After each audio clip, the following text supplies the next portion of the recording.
cette zone. Laurent? Oui, exactement. On a été avec Patrick, on disait qu'ils vont commencer à 9 contre 9. Vous êtes au courant que Gallardo était expulsé? Oui, on nous l'a appris là, il y a 5 petites minutes. Ça, il y a des caméras sous le tunnel, on ne peut pas faire n'importe quoi. Mais tout le monde pensait que c'était Marseille qui allait craquer, puis c'est Monaco. Vous l'avez vécu sur le terrain, vous sentez que ce match mérite de se jouer maintenant à 9 contre 10, sincèrement? Même si Monaco se retrouve à 9, on sait que souvent quand on est diminué, on joue les coups à fond, donc il ne faut pas faire n'importe quoi, il faut rester concentré. Pancho et Richard Martini vont rester eux au duel avec Trezeguet et Simon, et après on va essayer au milieu de gagner le duel. Maintenant la place est encore au jeu, je veux dire, il reste 45 minutes, tout le monde est un peu soucieux de savoir ce qui va se passer maintenant. C'est sûr, on est mal parti puisque Ivan s'est fait sortir au bout de quelques minutes, on a eu très peur. L'arbitre après a fait la même chose avec Léonard. Maintenant c'est nous qu'on se retrouve à 10 contre 9, on a un bon coup à jouer, il ne faut pas faire n'importe quoi, c'est tout. Ok, merci. Voilà la sortie des Monégasques. Elle a été longue cette mi-temps. C'est vrai qu'il s'en est passé des choses. Il s'en est passé des choses dans le vestiaire, dans le tunnel qui menait au vestiaire. Ça, c'était pour Marcelo Gallardo. Et malheureusement, comme le disait Patrick Blondeau, il n'y avait pas de caméra dans ce tunnel. Décision de l'Olympique de Marseille avant la rencontre. Donc, on ne pourra pas vous montrer ce qui s'est passé avec Gallardo. La seule personne qu'on écoutera, c'est bien sûr Monsieur Sars, le patron du jeu, le patron de la rencontre, qui n'est d'ailleurs toujours pas revenu sur le terrain. Et c'est lui seul qui nous dira pourquoi il a pris la décision d'expulser en dehors du jeu Marcelo Gallardo. La mauvaise nouvelle pour tout le monde, évidemment, Rémi, c'est que les deux créateurs, les deux génies techniques de cette rencontre, Ivan de la Peña et Marcelo Gallardo, ne pourront pas nous enchanter pendant la deuxième période. Oui, bien sûr, on est toujours triste, évidemment, lorsque l'on voit se dérouler ce genre de choses sur un terrain de foot. Moi, le premier, c'est vrai qu'on ne s'attend pas à ça pour un match de championnat. Maintenant, c'est vrai qu'avant la rencontre, tout le monde sait que c'est tendu et ainsi de suite. Après, il y a beaucoup de choses qui se passent et bon, c'est évidemment bien regrettable. Voilà donc 9 Monégasques face à 10 Marseillais à l'entame de cette seconde période. Marseille qui mène évidemment toujours 1-0. Le but de Cyril Pouget. Et c'est clair, on ne vous lâchera pas tant qu'on n'aura pas l'explication définitive de l'expulsion de Marcelo Gallardo. Et ça, on le demandera à Monsieur Sars lorsqu'il quittera le terrain tout à l'heure. Parce qu'il est à nouveau sur la pelouse, Monsieur Sars, pour donner le coup d'envoi de cette seconde période. Ah, c'est tout bizarre, hein, vu d'en haut des tribunes, de voir une pelouse du Stade Vélodrome ainsi dépeuplée. Et voilà le coup d'envoi donné par Marco Simone et David Trezeguet. Monaco qui doit marquer 2 fois pour être sûr d'être champion de France dès ce soir. Ça, les données du début de rencontre n'ont évidemment pas bougé. Et John Arne Riise est entré à la place de Pontus. Non, pas de Pontus Farnerud. Qui a-t-il remplacé d'ailleurs John Arne Riise? Si, c'est Farnerud, absolument. C'est un Norvégien qui remplace un Suédois. Et c'est un joueur plus solide physiquement et plus solide défensivement pour entamer évidemment cette seconde période en infériorité numérique pour les Monégasques. Pas de changement pour les 10 Marseillais qui restent. Et la touche pour Patrick Blondeau.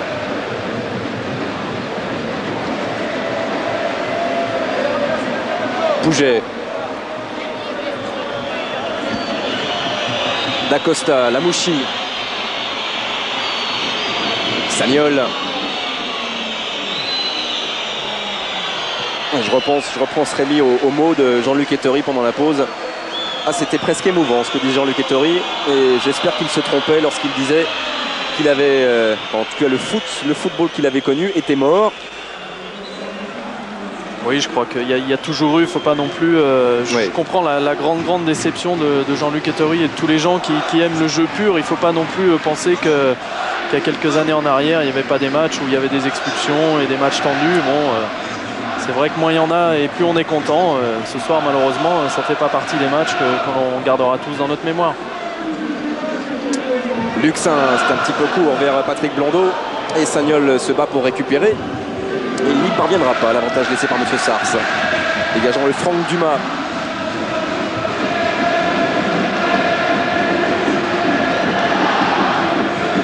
Dacosta. Ce sera trop long pour John Arne Riise. Donc il va être difficile pour tous ces hommes en rouge. et même les Marseillais d'ailleurs, de se remettre dans cette rencontre après tout ce qui s'est passé dans les 10 dernières minutes de la première période. Martini et Christian Val qui s'impose au-dessus d'Ibrahima Bakayoko. Brando. Le 1-2 avec Cyril Pouget. Brando qui était passé devant Christian Val. Et le beau coup de sifflet de Monsieur Alain Sars. Ouais, côté marseillais, alors que l'on revoit la faute de Christian Val, côté marseillais, Bernard Casoni a finalement replacé Cyril Pouget aux côtés d'Ibrahima Bakayoko en attaque. Et contrairement à la fin de la première mi-temps, c'est Jérôme Leroy qui va plutôt occuper le flanc gauche du milieu de terrain, là où était placé Ivan de la Peña avant son expulsion. Luxin pour frapper le coup franc marseillais avec Cyril Pouget, suivi par Dacosta. Il aura Brando éventuellement comme point d'appui.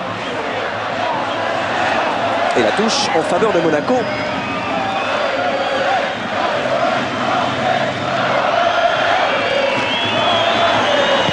Et le dégagement derrière de Dacosta. Trezeguet. Leroy. Bakayoko. Leroy face à Martin Djetou. Soutien de Patrick Blondeau et intervention de Willy Sagnol dans les pieds du capitaine marseillais. Alors savoir aussi, on saura évidemment avec M. Sars ce qui s'est passé avec Marcelo Gallardo à la mi-temps, mais savoir aussi rappeler que Gallardo avait déjà été averti d'un carton jaune pendant le jeu. Et que quoi qu'il arrive, pour l'Argentin, ce n'était pas un carton rouge direct. Je ne sais pas si vous l'avez dit parce que j'avais un petit peu le casque à la mer à la mi-temps. Oui, Laurent. Galtier a été expulsé aussi. Hein. Christophe Galtier. Oui, pardon. Christophe Galtier a été expulsé aussi. Oui. Donc c'est un échange de coups entre les deux en fait.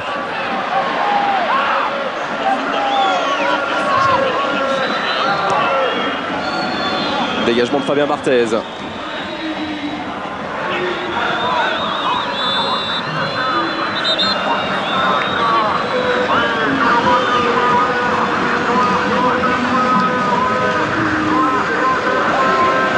Côté marseillais, on demande au niveau du jeu de faire circuler le ballon plutôt que d'aller trouver de suite les attaquants. Donc d'abord préparer l'action, voilà, comme ça, faire retourner le ballon et après tranquillement trouver les attaquants. À Bardonado.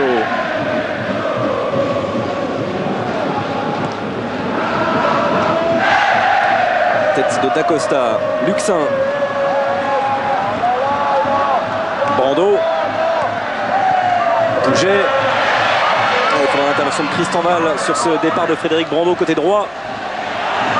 Et finalement une sortie de but pour Fabien Barthez. Alors, c'était la décision au départ de l'arbitre assistant et finalement déjugée par M. Sars qui lui indique un corner. Il a estimé que Christian Val avait retouché le ballon. Christian Val qui était bien sorti, voilà, on le voit sur cette action venir couper la trajectoire de Brando sur le côté. S'ensuit le duel. Apparemment, jusque-là, c'est Frédéric Brando qui touche le ballon. Et M. Sars étant le principal patron de la rencontre, c'est bien sûr sa décision qui est prise en compte. Et donc corner offert à Jérôme Leroy et à l'Olympique de Marseille. Tête de Dacosta. Blondeau. Et toute la défense monégasque est remontée. Elle est remontée, mais elle a oublié Jérôme Leroy côté droit qui va aller s'offrir un nouveau corner. Face à Dacosta, qui est fidèle vraiment à son visage habituel. Francisco Dacosta, le Portugais, il ne lâche rien, ce joueur. Et c'est pour ça, entre autres qualités, qu'il est si précieux dans l'effectif de Claude Puel. Nouveau corner, tête cette fois-ci de Willy Sagnol. Alors que Bakayoko avait manqué, entre guillemets, ce ballon de quelques centimètres. Simonet qui va éviter la touche. Mais récupération marseillaise. Franck Dumas à Bardonado. Blondeau.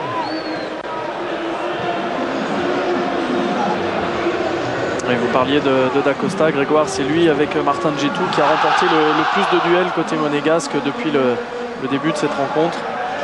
C'est surtout un joueur très précieux par sa polyvalence.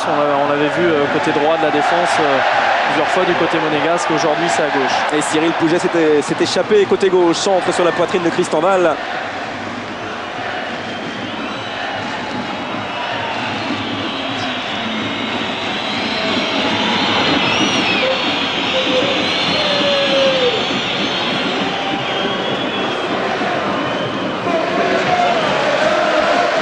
Blondeau.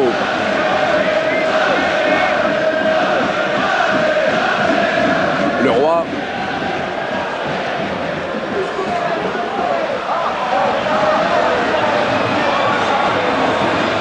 Et la montée de Christenval. Riese. Donc il va essayer d'aller prendre de vitesse Richard Martini. Ouais, les Marseillais qui continuent à faire ce que Bernard Casoni ne veut pas en fait. Ouais. Il veut aucun ballon long, aucun ballon en profondeur. Il veut à tout prix voilà, qu'on joue dans les pieds et qu'on assure toutes les passes. Voilà. Bouget, hors-jeu pour Jérôme Leroy, qui était parti dans le dos de la défense monégasque, mais un tout petit peu trop tôt. Oui, c'était bien joué cet appel en profondeur de Leroy qui avait surpris Sagnol. Et voilà le 12e hors-jeu pour le pauvre Trezeguet qui a touché 6 ballons depuis le début du match. Lui comme Simonet sont vraiment de loin les deux monégasques qui touchent le moins de ballons. Et ça risque pas de s'arranger. Et ce qui risque de changer, c'est les noms, sans doute, sur le terrain côté monégasque. On est parti s'échauffer, entre autres, Di Tommaso, Rodriguez ou bien Dado Kershaw. Quand je dis 12 hors-jeu, c'est pour l'ensemble des deux équipes. 12 hors-jeu, et malheureusement, parce que ça c'est pas un chiffre scandaleux, malheureusement on en est quand même à 4 cartons rouges, on l'a vu, avec De La Peña, Léonard, Gallardo et l'entraîneur adjoint de l'Olympique de Marseille, Christophe Galtier.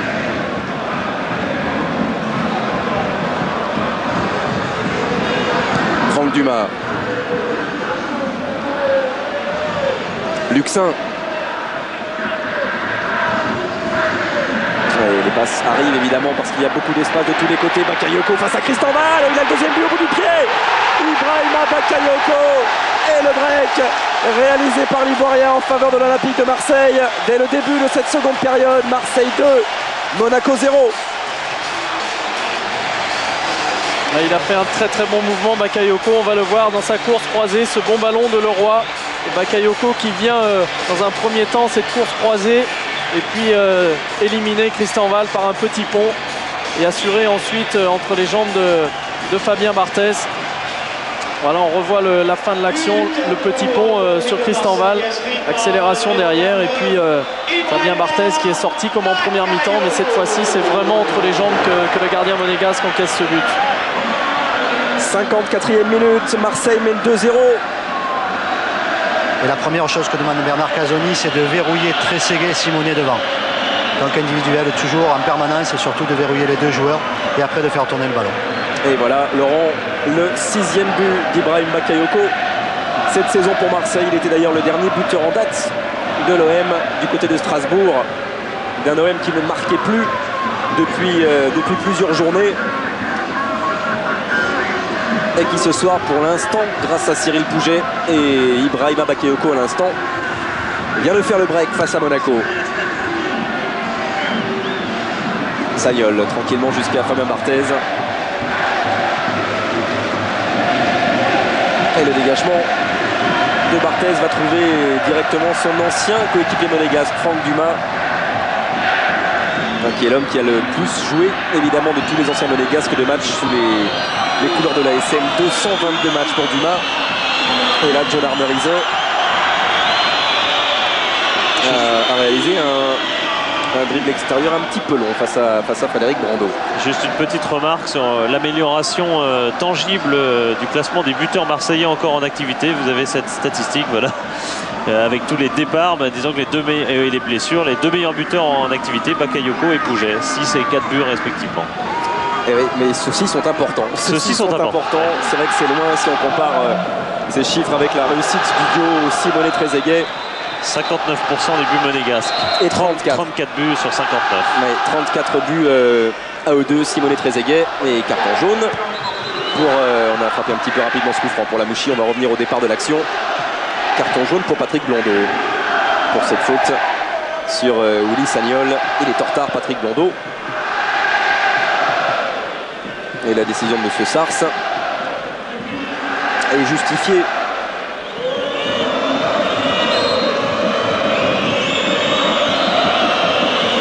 Simonet pour frapper le coup franc monégasque.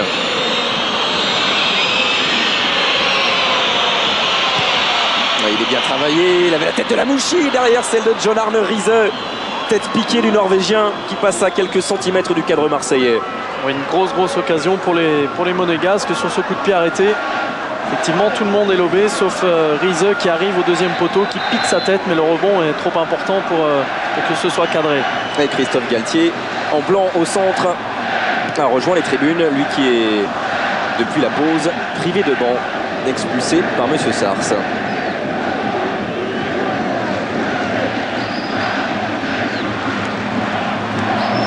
Sagnol. Lamouchi. Voilà, il a vu de la place se créer côté gauche vers Dacosta.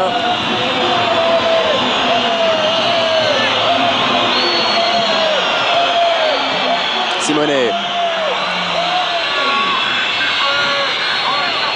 Et finalement qui résiste à Richard Martini. Et qui cherche David Trezeguet. Applaudit. Ça c'est bien aussi dans l'esprit. Les applaudissements de David Trezeguet pour Marco Simonet. Les deux hommes qui continuent de tenter. Ouais, Bernard Casoni qui a du mal à comprendre comment son équipe est en train de courir après le ballon, est en train de leur expliquer qu'il faut le récupérer, qu'il faut essayer de le garder toujours. Donc c'est une grosse colère de Bernard Casoni. Ah, c'est vrai qu'il y a de l'espace là maintenant, Laurent, sur cette pelouse Vélodrome. Il y a de l'espace. Et effectivement, un léger avantage numérique pour les Marseillais qui sont à 10 contre 9 monégasques. Et la touche pour Blondeau.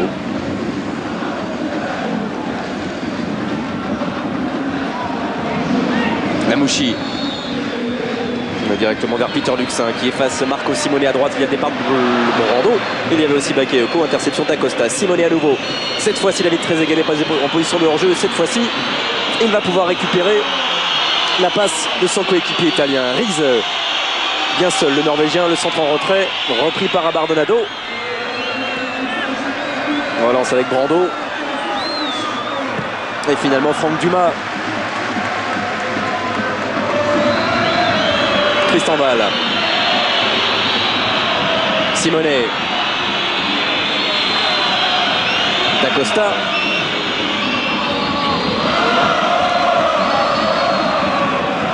Alors, qui a perdu sa chaussure au passage. Et dans un contact avec un Marseillais, avec Peter Luxin en l'occurrence. Voilà la chaussure du Portugais. Et derrière la décision de M. Sars de sanctionner Peter Luxin d'un coup franc que va frapper Marco Simonet. Ils sont à 8 tests. Incroyable la reprise retournée du champion du monde et de 1 et des supporters monégasques qui se lèvent. Et à David Trezeguet, contrairement au défenseur marseillais qui lui est très concentré sur le ballon, qui lui permet de réaliser ce geste toujours impressionnant par un attaquant, mais beaucoup d'attentisme de la part des défenseurs marseillais sur ce but. Et le match complètement relancé, le 19e but cette saison de David Trezeguet, la réaction marseillaise immédiate sans doute avec Patrick Blondeau. Et il est revenu à hauteur de Sonny Anderson. David Trezeguet en tête du classement des buteurs. Bonne sortie là de Fabien Barthez. Il y aura d'autres occasions, Rémi, qu'elles soient monégasques ou marseillaises. La fatigue aidant, les espaces se créant de plus en plus. Les occasions devraient s'enchaîner. Bakayoko sur la tête de Djetou.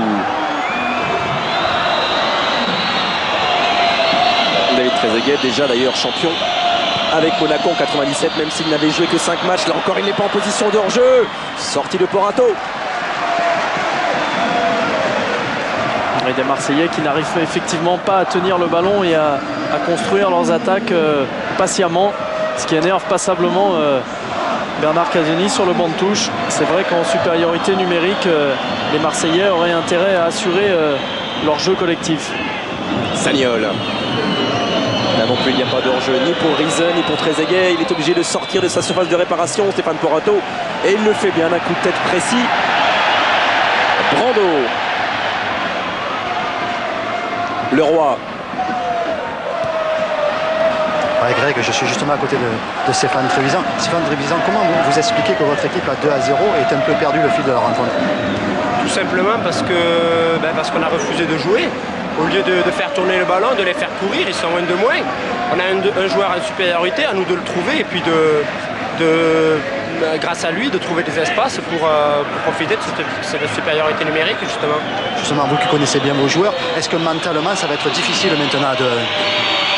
Non. Il faut justement qu'on ait le plus possible le ballon pour garder confiance et puis avoir des occasions et mettre un troisième but qui nous mettra à l'abri. Vous sentez que là, il va y avoir quand même des espaces pour pouvoir en mettre d'autres? Oui, parce que Baka et Cyril se retrouvent souvent à un contre un derrière. Donc s'ils font le bon appel au bon moment, je pense que les ballons arriveront et il y aura des occasions pour nous. Ok, merci. Ouais, autrement dit, encore 30 minutes d'un côté comme de l'autre sur le fil du rasoir pour les attaquants de pointe et les défenses. Et justement de la sécurité comme vient d'en apporter à l'instant Franck Dumas. Les défenseurs marseillais en ont bien besoin. Encore une accélération de Bakayoko, retour de Djetou et Fabien Barthez qui n'évitera pas le corner en faveur de l'Olympique de Marseille. On a vu ce beau duel entre Ibrahima Bakayoko et Martin Djetou qui finalement s'impose par sa puissance et sa vitesse. Ouais, là, deux des physiques les plus impressionnants de la première division. Ouais, entre les cuisses de Bakayoko et celles de Djetou, il y a match, comme on dit.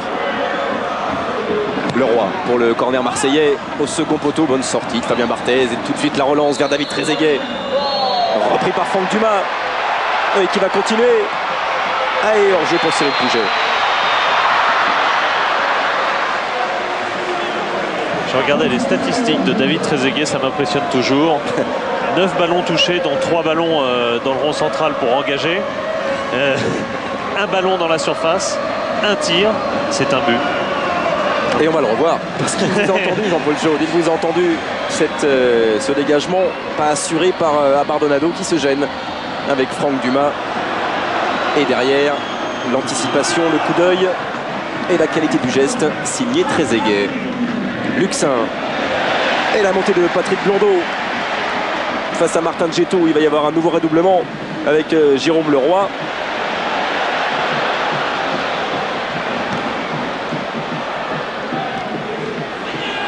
Luxin jusqu'à Brando.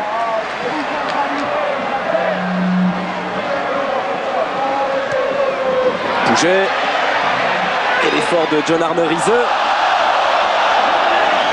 Ce sera une sortie de but pour Fabien Barthez.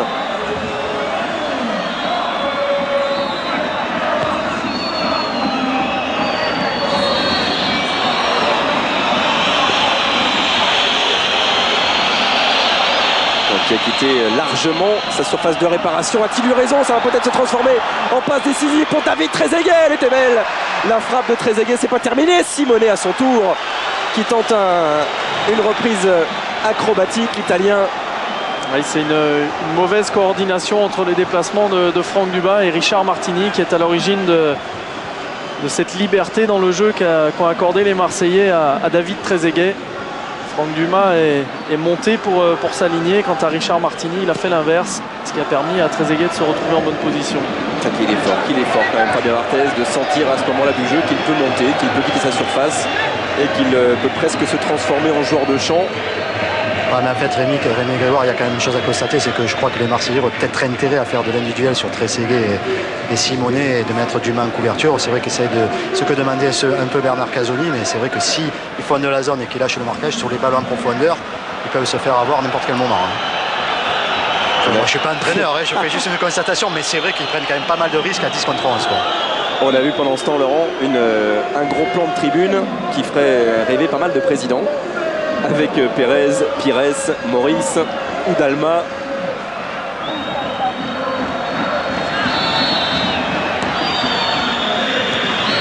Et le ballon est sorti juste devant Riese. En tout cas, c'est à 9 contre 10 que les Monégasques se sont créés leurs 3 premières occasions du match et leurs 3 tirs les plus dangereux de la partie. On a vu aussi sur ce plan Bernard Pardo qui fêtera enfin son jubilé prévu au mois de décembre à Marseille qui n'avait pas eu lieu. Il le fêtera le 14 mai, son jubilé Bernard Pardo. Et cette fois-ci au stade Mayol à Toulon. Luxin. Bakayoko et faute de Dacosta qui va être averti. Et logiquement par Monsieur Sars, encore une fois. Et là, pareil, côté marseillais, on est en train de se rendre compte que ça joue vraiment trop dans l'axe et qu'il faudrait presque, il a demandé à Leroy de venir jouer sur le côté gauche, à Brando de bien écarter sur le côté droit, d'avoir au moins 2 points d'appui pour pouvoir ressortir les ballons. Parce qu'il se rend compte qu'en jouant totalement dans l'axe depuis le début, il est en train de se faire contrer aussi. Donc mettre avant tout les ballons sur les côtés.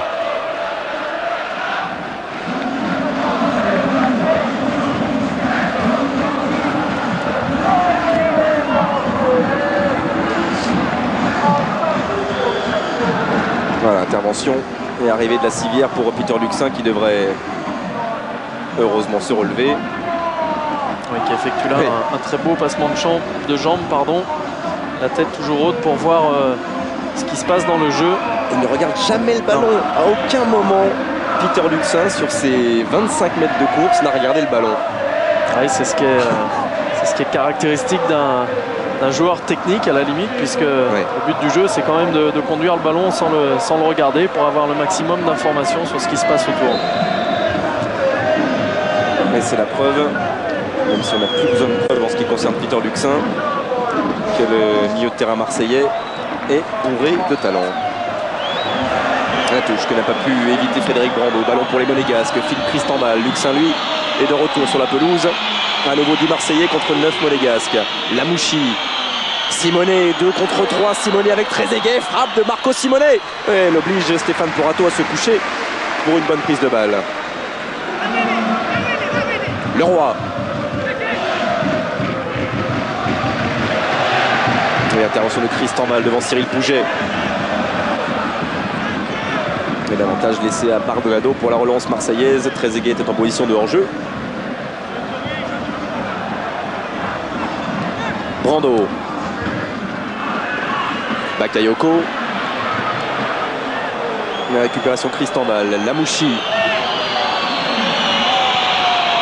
Il cherchait Cristambal qui avait poursuivi son effort. Suivi par Richard Martini, le centre de Rize, il y a David Trezeguet par-dessus Bardolado. Oh, le deuxième but, l'égalisation pour David Trezeguet, Monaco. Et encore une fois, c'est cet homme qui vient s'imposer en renard des surfaces. Le 20e but cette saison pour Trezeguet. Et tout est relancé de partout. Oui, mais on le voit bien sur cette image, Grégoire. C'est du 1 contre 1 pratiquement, effectivement, dans la défense marseillaise. C'est ce que soulignait Laurent encore tout à l'heure. C'est un petit peu anormal quand même qu'en supériorité numérique les Marseillais se retrouvent comme ça en 1 contre 1, surtout face à des joueurs comme David Trezeguet qui ajuste là parfaitement à la fois son contrôle et la frappe de balle pour conclure. Quelle efficacité pour Trezeguet.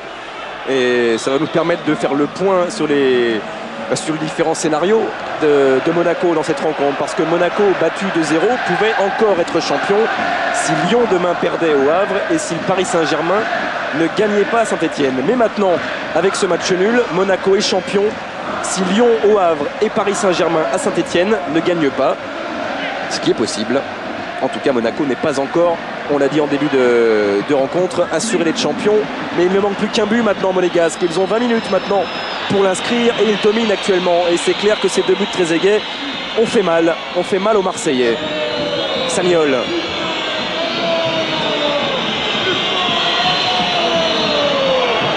Faute de Patrick Blondeau, obstruction.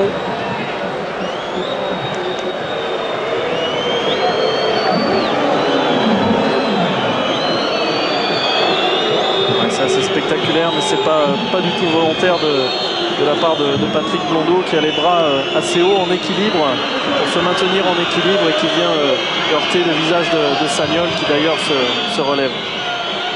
Et nouveau coup franc pour les Monégasques. Quelle fin de match! Les Monégasques vont-ils pousser jusqu'au bout maintenant qu'ils voient ce titre se profiler comme jamais depuis le début de cette rencontre? Et les Marseillais à 10 contre 9 auront-ils les ressources pour aller grappiller 2 points de plus, qui serait évidemment décisif sans doute dans l'espoir du maintien? Bakayoko, il a attiré 4 défenseurs sur lui, il a pu décaler Patrick Blondeau. Et derrière, il y aura Frédéric Brando face à John Arneriz, le centre de Brando. Et le nouveau corner pour l'Olympique de Marseille.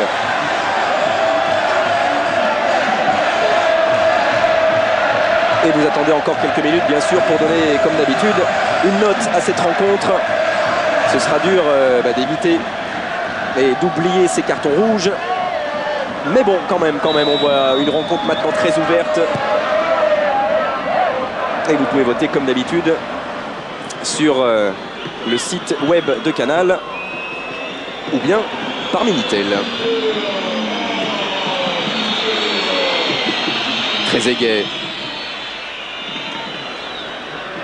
Et voilà, Dumas sans prendre le risque jusqu'à Stéphane Porato. Tête de Dacosta, Riese et Luxin qui va remettre ce ballon au sol. Et Blondeau qui a permuté, se retrouve côté droit et qui va tenter de combiner avec Frédéric Brando.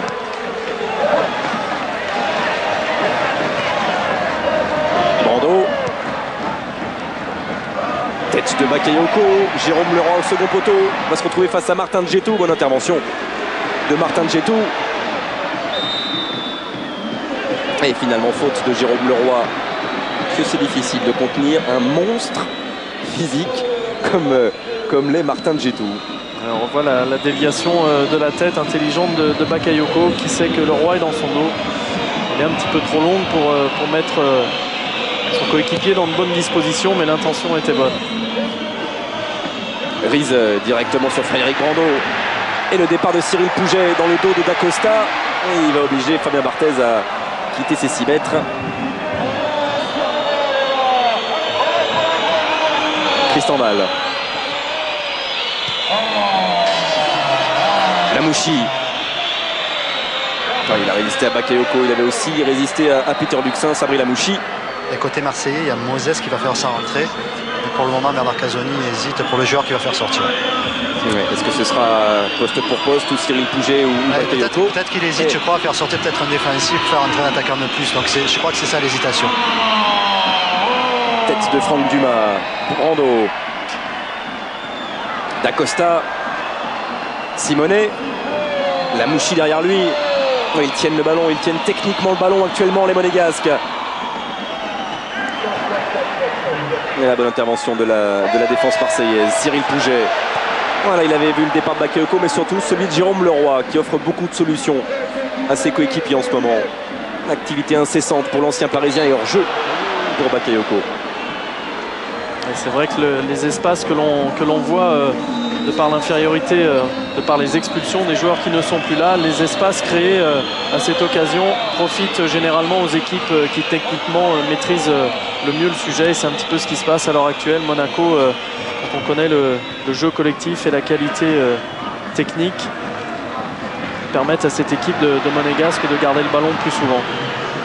C'était bien fait cette tentative de Bakayoko vers Cyril Pouget, mais Willy Sagnol avait lu les intentions marseillaises. À nouveau Cyril Pouget face à Martin Djetou. En tout cas en seconde période, Monaco qui n'avait tiré qu'une seule fois au but en première période, vous vous en souvenez, eh bien 6 tirs à 1 pour Monaco, à 9 contre 10 donc. Et sur les 6 tirs, il y en a 4 cadrés. Là c'est aussi une partie de la qualité technique qu'évoquait Rémi, j'imagine. Et puis de la qualité athlétique derrière aussi, cette défense qui n'a pas été mise en danger, ou très peu en seconde période. Oui, il y a un gros match, surtout en deuxième période de la part de Martin Djetou et Philippe Cristanval d'un point de vue physique. La touche obtenue par Willy Sagnol. Un petit peu moins d'un quart d'heure dans le temps réglementaire de ce Marseille-Monaco, toujours de partout. Monaco toujours à un but du sacre de champion de France. Et Marseille à un but d'une victoire qui apporterait 3 points, qui ferait tellement de bien en vue du maintien. Patrick Blondeau. Luxin, il va frapper Peter Luxin. Oh, il était bien parti. Ce ballon, il l'a vu détourner, lui, Peter Luxin. Il m'a semblé qu'il était contré, oui. Et il est contré, ils se sont parlé, l'arbitre assistant et Monsieur Sars, il est détourné par Tristan Val. Et ce détournement a bien failli être terrible pour Fabien Barthez. Et la position de Luxin était intelligente dans ce genre d'action. Lorsque l'on attaque comme ça, d'avoir un joueur en recul aux 30-35 mètres qui peut servir de distributeur ou bien avoir l'occasion de frapper comme il l'a fait là. Le Roi pour le corner marseillais. Frappé un peu mollement directement sur Tristan Val et se méfier des Monégasques qui ont rapidement explosé. Marco Simonet lui a levé la tête, mais sa tentative est contrée par Blondeau. Vous avez l'échelle, la balance des points gagnés ou perdus dans le dernier quart d'heure, Grégoire. Vous savez que Marseille, très souvent, a perdu des points dans ce dernier quart d'heure, 11 au total. Monaco, la balance est favorable avec 3 points gagnés. Je ne veux pas me répéter, Philippe, mais il me semble que c'est tout à fait la caractéristique d'une équipe qui maîtrise parfaitement son sujet technique. Lorsque la fatigue est plus importante dans une équipe, eh bien, celle qui a les meilleurs techniciens l'emporte généralement. Ça se traduit là par les chiffres des Monégasques. Et par la domination actuelle des Rouges dans le jeu. Tristan Val. Lamouchi. D'Acosta qui va prolonger jusqu'à Barthez face à Frédéric Brando. Oh, le contact dans la surface de réparation. Monsieur Sarr s'était bien placé, il va laisser l'avantage, mais c'était pas terminé. Peter Luxin, oh, il a vu Bakayoko. 1 contre 1, Bakayoko face à Fabien Barthez. Et le 3e but marseillais. Et le doublé pour Bakayoko. Ouais, Marseille mène 3-2. Ouais, la grosse récupération de Frédéric Brando qui est allé chercher ce ballon dans les pieds de Francisco d'Acosta qui a un petit peu tardé. Et ensuite l'intelligence de jeu, voilà, on revoit regardez dans la détermination de Frédéric Brando qui va ensuite se heurter à Fabien Barthez. Il va continuer, il va sortir vainqueur de ce duel une nouvelle fois, Frédéric Brando. Et le ballon qui va revenir dans les pieds d'Ibrahima Bakayoko pour inscrire là le 3e but marseillais. Et encore entre les jambes de Fabien Barthez, et c'est de la folie. Maurice, Pérez, Dalma, Pires, et ils ont explosé tous ensemble, les blessés ou les suspendus marseillais. Et Mosiz, le Ghanéen, va remplacer Cyril Pouget pour les dernières minutes. Laurent. Non, c'est ça, il y avait le changement, excusez-moi. Non, mais Moses s'est trompé de côté, il était rentré à les Monégasques. Donc. Ça y est, il a réagi. Il aime bien l'équilibre alors. On en reste à 10 contre 9. Et surtout à ce 3e but si important d'Ibrahima Bakayoko. Encore 10 minutes. Luxin. Mosiz. Leroy. Oh, Bakayoko, encore la prise de balle. Il résiste à D'Acosta et a pu transmettre à Blondeau maintenant. Frédéric Brando, contré par Lamouchi.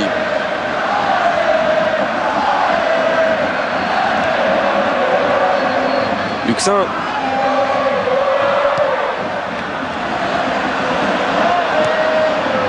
Brando qui va chercher Arthur Mosiz.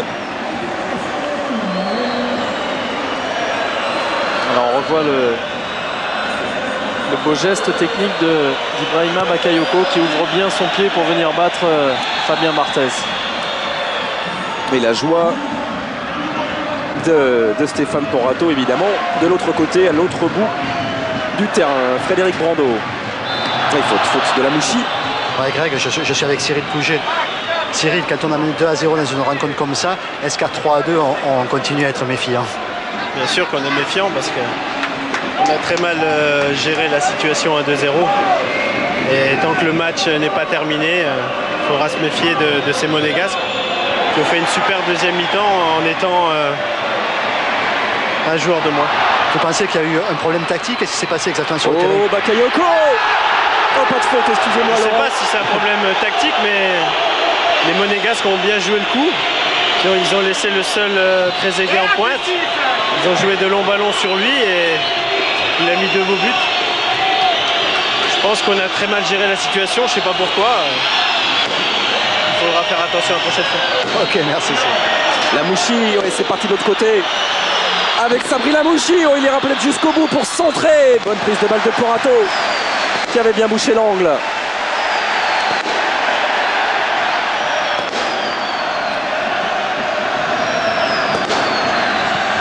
Dégagement de Bardonado.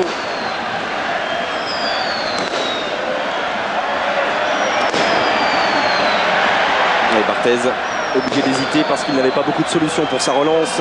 Pressé par Arthur Mosiz.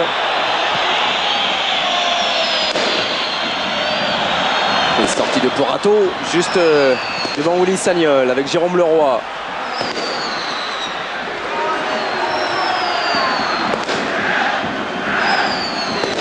Alors qu'il y a un feu d'artifice qui est en train d'exploser dans le ciel au-dessus du stade Vélodrome. On allait vous en parler pour la fin de match éventuellement, parce qu'il était prévu ce feu d'artifice dans le stade Vélodrome en cas de victoire de l'Olympique de Marseille. Et il est déclenché pour l'instant une minute trop tôt, en espérant qu'il ne sera pas un porte-malheur pour ces Marseillais, toujours en tête au score. Sagnol.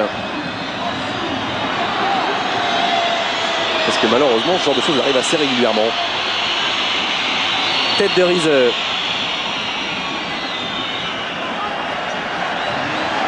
Brando.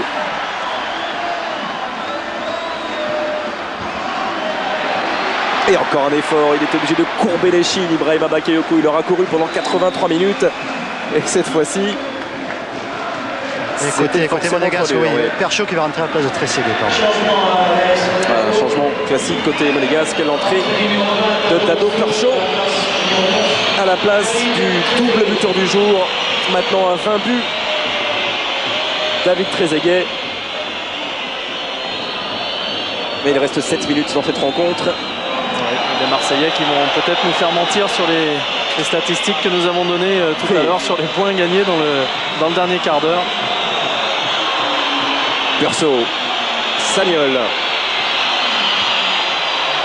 Et l'intervention d'Uma qui aura en plus le bénéfice derrière de la remise en jeu. Oui, il nous ferait totalement mentir parce que c'est même la première fois qu'il gagne des points dans un dernier quart d'heure. Et ce serait 2 d'un coup, évidemment, en passant de 1 à 3 points grâce à ce but de Bakayoko.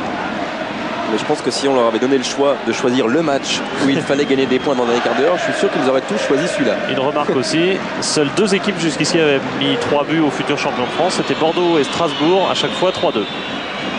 Et puis malheureusement, Majorque, aussi en Coupe d'Europe. J'avais malheureusement oublié. C'était en Coupe de l'UEFA. Relance de Barthez vers Francisco da Costa. Riese. Christian Val. Et appel de balle de Dado Perso. Christian Val a vu le déplacement de son attaquant, mais trouve directement la tête de Franck Dumas. Da Costa encore une fois. Cette fois-ci, il cherchait Simonet. Oh, mauvais dégagement de Martini. Il peut profiter à Dado Perso, suivi par Abardonado. Et ce sera une sortie de but pour Porato.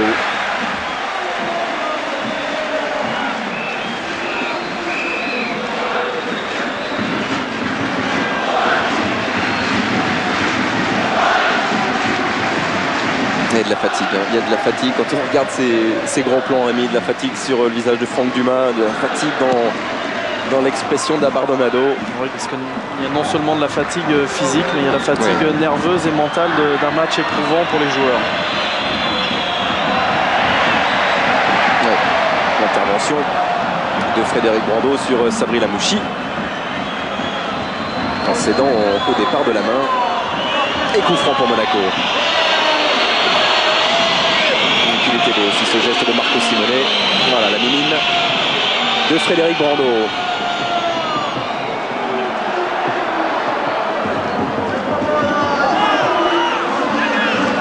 Marseille dont la dernière victoire remonte au 29 février. Et c'était face à Chelsea en en Ligue des Champions. Alors que pour ce qui concerne le championnat de France, il faut remonter au 15 février. Et cette large victoire face au Paris Saint-Germain, ici au Vélodrome. Greg, je suis en compagnie de David Trezeguet. David, on peut dire qu'en deuxième mi-temps, le jeu a retrouvé sa place dans ce match. Bien sûr, je trouve que en deuxième mi-temps, on a fait un très bon match. Dommage que après qu'on ait égalisé, une erreur individuelle encore, ça nous coûte 3 points. Mais bon, le plus positif, c'est qu'on a démontré pourquoi on est premier. Et même à 9, on a montré des qualités. Même si Marseille aussi font un très bon match. Vous pensez que le match est déjà perdu, même s'il reste 4 minutes? Vous sentez que les Marseillais maintenant ne vont pas lâcher le morceau? À mon avis, on avait fait le plus difficile, que c'était d'égaliser. On avait la possibilité peut-être même de prendre les 3 points. Là, ils sont en confiance, ça va être très difficile. Mais bon, le match c'est 90 minutes et plus. Ça veut dire qu'il faut continuer avec l'envie d'essayer au moins d'égaliser. C'est dur quand on a marqué 2 buts dans un match de laisser tomber les collègues? Bien sûr, mais bon, c'est un choix tactique, il faut l'accepter. Et j'avais pas très envie de sortir, mais bon, des fois il faut l'accepter, c'est comme ça. Et bon, il faut tourner la page. Ok, merci David, super. Et Bakayoko encore dangereux. Il avait tenté le lob à l'instant sur Fabien Barthez. Ah, on pourra épiloguer pendant des jours encore, et je pense que nos confrères et télé et radio et dans la presse s'en chargeront. Ils auront raison de le faire sur ce qui s'est passé en première période, sur les expulsions, sur le non-jeu à un moment donné. Mais on pourra aussi parler du jeu et parler de ces sourires, parce qu'heureusement il reste de telles images, et heureusement ce Marseille-Monaco nous en a offert quelques-unes. Et il reste 2 minutes, il reste encore 2 minutes pour des Marseillais. Et ça transparaissait un peu d'ailleurs dans l'interview à l'instant de David Trezeguet. Il dit c'est bête de lâcher 3 points. On va quand même lui dire qu'il restait 5 minutes, David Trezeguet, et que les chances monégasques n'étaient pas complètement mortes. Sagnol. Ouais, s'est débarrassé de Peter Luxin face à Jérôme Leroy maintenant. Willy Sagnol.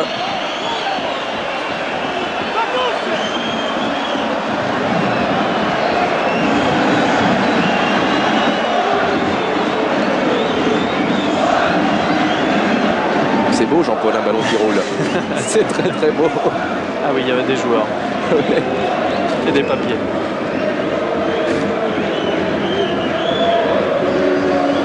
Voilà, on va le laisser rouler jusqu'au bout et retrouver Stéphane Porato pour la dernière minute du temps réglementaire. Tête de Willy Sagnol.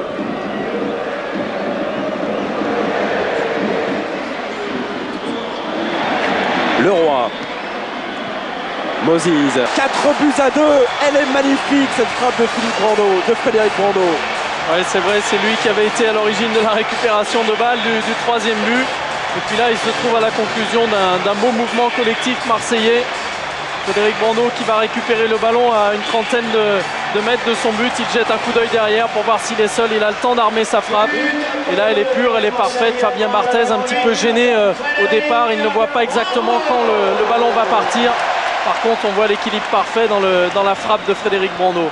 Il la touche du bout des doigts, Fabien Barthez, mais pas assez franchement pour en inverser la trajectoire. Oh, quelle joie de Frédéric Brando, qui avait sûrement dû garder un souvenir difficile de son match aller. Il avait été exclu, il avait laissé ses partenaires à 10 contre 11 monégasques au stade Louis II. Et lui, il avait envie jusqu'au bout. Ce duo Brando-Bakayoko aura ce soir permis à l'Olympique de Marseille d'inscrire 4 buts. On n'oublie pas Cyril Pouget, évidemment. Mais c'est vrai que là, on va se rendre à l'analyse précédente de David Trezeguet. Les 3 points sont partis. Ils viennent de filer pour Monaco, définitivement.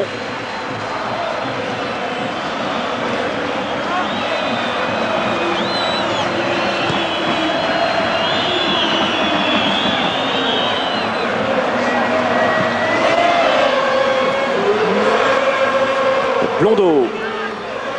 Et puis pour ceux qui suivent le national, des résultats de la 32e journée des matchs avancés. Match nul entre Beauvais et Angers, 1 partout.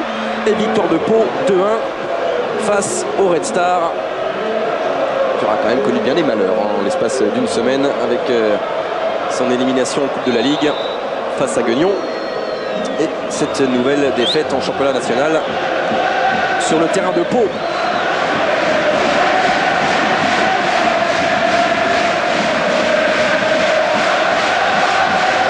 Profiter de l'ambiance Vélodrome, parce que c'est clair, il restera un match ici face à Nancy, mais ce Marseille-Monaco était pour le public la dernière occasion de s'offrir cette saison un match de gala, comme on dit. Et même si on l'avait dit avant le match, Grégoire, le maintien n'est pas mathématiquement assuré pour cette équipe de Marseille. Il s'agit d'une grosse bouffée d'oxygène, et effectivement pour les 4 derniers matchs restants.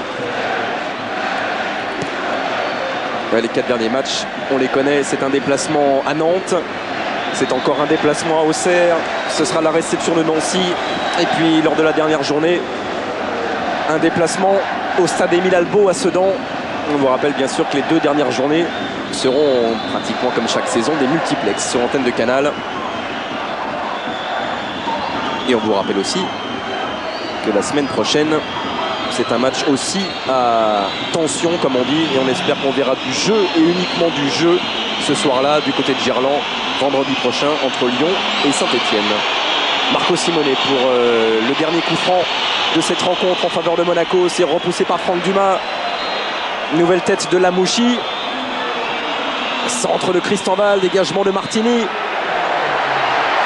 Et les dernières secondes de possession de balle seront en faveur des Marseillais. Accélération de Jérôme Leroy, lui aussi avait des jambes jusqu'au bout. Ah, il va tenter le lob sur Fabien Marthez au-dessus de la transversale monégasque.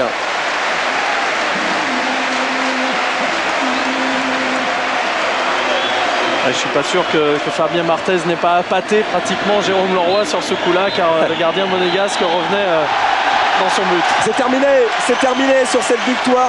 4-2 de l'Olympique de Marseille, doublé d'Ibrahim Bakayoko, but de Cyril Pouget qui avait ouvert le score en première période, et le 4e pour Brando contre un doublé de Trezeguet. On ne retiendra que ça, que les buts, que cette joie, mais on n'oubliera pas ce qui s'est passé en première période. Et d'ailleurs, Monsieur Sars va s'en expliquer dans quelques secondes. Il a donné son accord et en cela il est très professionnel, l'arbitre de la rencontre, Alain Sars. Il a donné son accord pour expliquer tout simplement ses décisions. Dans quelques secondes à Vincent Alix, profitons nous de ces images de bonheur pour Bakayoko. Greg, oui, Laurent. Je n'entends pas du tout là. Je suis avec Peter Luxet. Allons-y. C'est bon, on peut y aller. Oui. Peter, dans cette année noire, on va dire que ce succès était presque indispensable et qu'on a vu que du blanc ce soir sur le terrain.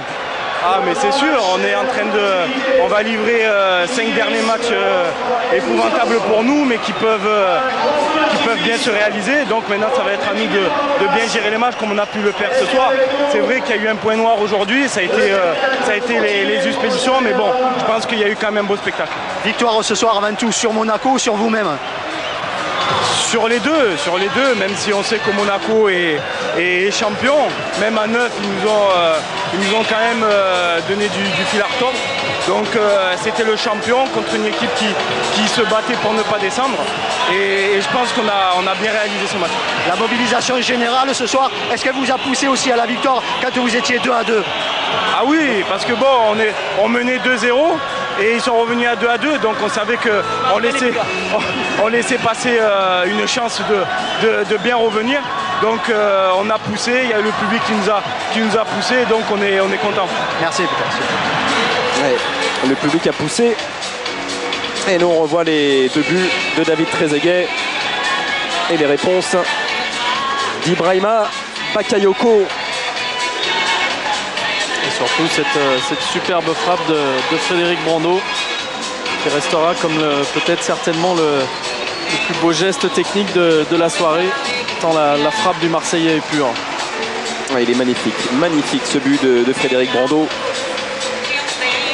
Et pourtant, hein, dans les conditions dans lesquelles les Marseillais ont préparé cette rencontre, étaient plutôt difficiles. Ils ont fait un match amical contre Montpellier à Carpentras et ils étaient menés 3-0 à la mi-temps. Finalement ils sont battus 3-2 par Montpellier, mais pas de quoi se rassurer vraiment en vue de ce match contre Monaco. Et puis tout ce qui s'était passé dans la presse, la pression positive ou négative, ça chacun l'interprète comme il veut, mais ils s'en sont bien sortis les Marseillais. Et Frédéric Brando, oui, Laurent avec Abardonado. Oui, Abardonado avec les 2 Marseillais. Ouais, les 2 Marseillais. Je crois que pour vous ce soir, ça va rester encore un souvenir inoubliable par rapport à l'effort que vous avez fourni et avec cette victoire. C'est la folie, hein. Vraiment la folie. Il nous fallait ce match pour continuer. On va continuer maintenant, essayer de continuer sur une lancée. Et voilà. En plus, on est de Marseille, ça fait plaisir de voir ce stade plein à 60 000 personnes qui nous encouragent que de la première à la 90e minute, c'est formidable. Justement, dans des saisons difficiles comme ça, est-ce qu'on apprend vite? Et voilà, apprend vite, surtout on n'a pas beaucoup de temps de la réflexion. Il faut qu'on joue le coup à fond. Et ces 3 points ce soir sont les bienvenus parce qu'on en a vraiment besoin. Il ne faut pas oublier que ce soir, vous avez pris au marquage Trezeguet et Simonet. Je crois que vous avez tenu aussi votre rôle à fond là-dedans. C'était vraiment 2 cocos et je pense qu'on a fait un bon match, moi, Pancho et moi. C'est vrai que c'était un peu difficile, c'est chargé, mais c'est bien content. Un petit message, c'est à mon oncle qui est en haut au ciel qui nous regarde. Ok, merci à tous les 2. Voilà, Martini, Abardonado, les 2 Marseillais. Il leur a mis sans doute des cierges venus de Lourdes directement. chez lui, Jacques Abardonado. Et voilà le classement. Donc mathématiquement, Rémi, Monaco n'est pas encore champion de France. Et souligner aussi, mais ça on aura l'occasion d'en reparler, mais quand même cette victoire de Bordeaux. Est-ce qu'on peut revenir sur le classement? Bon, on va revoir une dernière fois cette frappe de Bordeaux. Mais Jean-Paul, j'aimerais bien revoir le classement de la première partie déjà, pour souligner donc la 4e victoire consécutive de Bordeaux tout à l'heure à Sedan. Résultat, Bordeaux se replace comme jamais. Oui, avant la journée de demain, évidemment, mais cette victoire bordelaise est importante et celle de Marseille l'est probablement encore plus pour la course au maintien, puisque les Marseillais s'éloignent quand même relativement des 3 places des relégables. Ouais, 4 points d'avance maintenant sur Nancy, qui évidemment jouera demain, et comme prévu, le stade Vélodrome s'est totalement éteint pour laisser place à un feu d'artifice qui était prévu dès le départ de la rencontre. On espère pour les Marseillais qu'il ne leur portera pas malheur et que les Marseillais parviendront à se maintenir en première division. On souhaite aussi la même chose évidemment à Nancy, au Havre et pourquoi pas à Montpellier, mais ça sera un petit peu plus difficile d'ici la fin de cette saison.